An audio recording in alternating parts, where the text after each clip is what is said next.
What's up, Gulaman?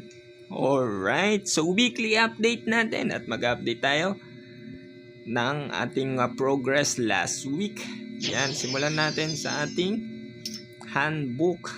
Yan, tulad ng sinabi ko last week, ang goal ay mag 600 attack at 400 magic attack.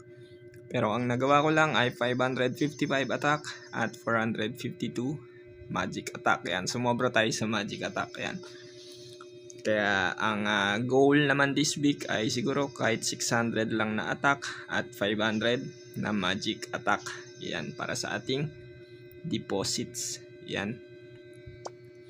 Tapos ang gamit kong stats yung tank slash build, no, na ginamit ko for Bloody Murderer. Yan, para matank natin yung Bloody Murderer at yung Lord of Death, kailangan meron kang tank slash build. Pero yung si Grandma, no, hindi siya, mahirap pa rin siyang matank or mapatay ng solo, no. Kailangan mo talaga ng pari para doon.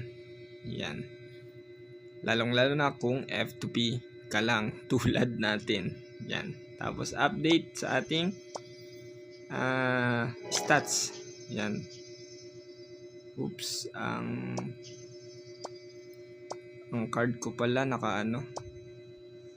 Yan. Yan, sa ating stats naka full buffs ako ngayon. Meron akong 5-8 na attack at 3-7 magic attack. Pagka nag prefer for elite, meron tayong 6-1 at 4,000 magic attack. Yan. Tapos hit rate 461. Tapos meron tayong malaking pagkakamali, no. Yung magic penetration ay wala siyang dagdag pala, no.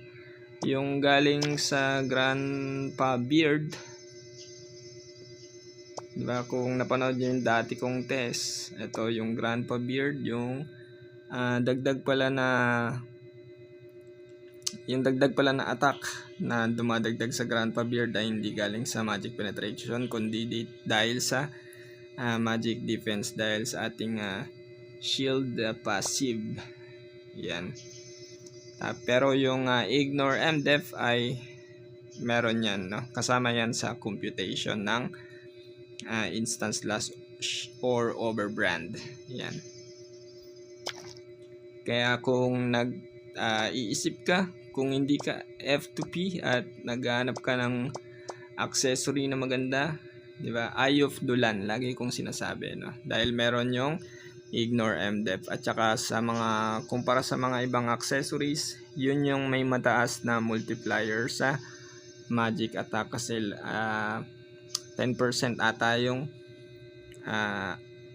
increase nun sa magic attack, no? Pero kung ayaw mo ng magic attack, pure physical attack ka, pwede yung Fire Shinobi, yung Black Cat, or Critical Ring. Yan, kasi ang reason lang dyan, di ba, pag nag-Eye of Dulan ka tapos nagsawa ka sa Royal Guard, di ba, hindi ka na makapag-switch sa ibang physical job, no? Kasi nga naka-Eye of Dulan ka at kailangan pang ibenta, no? Pero kung physical class ang hilig mo, di ba, yung masasuggest ko yung Fire Shinobi, kasi goods na goods yun for Thanatos dahil sa formless damage. Tapos yung Critical Ring, no, yun naman yung may attack percentage, no, kung naghahanap ka ng mas mataas na attack. Yan, meron yata akong Critical Ring dito. Yan, Critical Ring, meron siyang attack plus 4% at syempre meron siyang crit na 4 at 6 multiplier yan ng ating passive na instant slash. Yan, tapos syempre sa mga accessory, yung tatlo na yon yung may mataas na physical attack, yung Critical Ring, yung Fire Shinobi, at saka yung Black Cat. Silang tatlo yung may 189 na attack. Tapos syempre kung magic cantrip mo, Eye of Dulan lang, no. At maganda kasi yung ignore MDef, lagi kong sinasabi. Yan. Kaya yung mga whales, yun yung item, no? Yun yung mas pinipili nila, yung Eye of Dulan. Tapos syempre yung cards, 'di ba? Sa ngayon, no, kung medyo mahirap kasing kumuha ng galleon, Zipper Burr yung talagang magandang accessory card kasi meron yung hit rate. Yan. So, dalawang Zipper Burr, no, para sa hit rate. Tapos, ang weapon card mo, laging tanong, 'di ba? Kung kaya mong kumuha ng dalawang Prioni, yun yung maganda. Na para hindi ka nagmi-miss sa mga high flea na kalaban kasi yung iba ata 900 na ata yung flea, 'di ba? Yung ibang players kulang na yung 700 na hit rate. Yan. Kaya kung gusto mo talagang hindi mag-miss, 'di ba? Kumuha ka ng dalawang Prioni. Tapos syempre, dahil wala akong pambili ng Eye of Dulan, may binubuo na ako ditong pocket watch, 'di ba? Mas mura kasi siya ngayon dahil yung mga sorcerer na gumagamit ng pocket watch ay switch sa Warlock, 'di ba? Ito yung may murang murang accessory, kaya ito yung binibuild ko ngayon. Plus 10 na siya, no? Medyo swerte ako sa refine. Tapos, ang kakombo niyan, syempre, yung monocle, no? Para sa magical attack. Yan. Pagka nag plus 12 itong pocket watch ko, ay ipapalit ko na yan dito sa aking Wraith accessory. Yan. So, ang plano, isang pocket watch at saka isang Eye of Dulan, no? Pipilitin kong makakuha ng Eye of Dulan.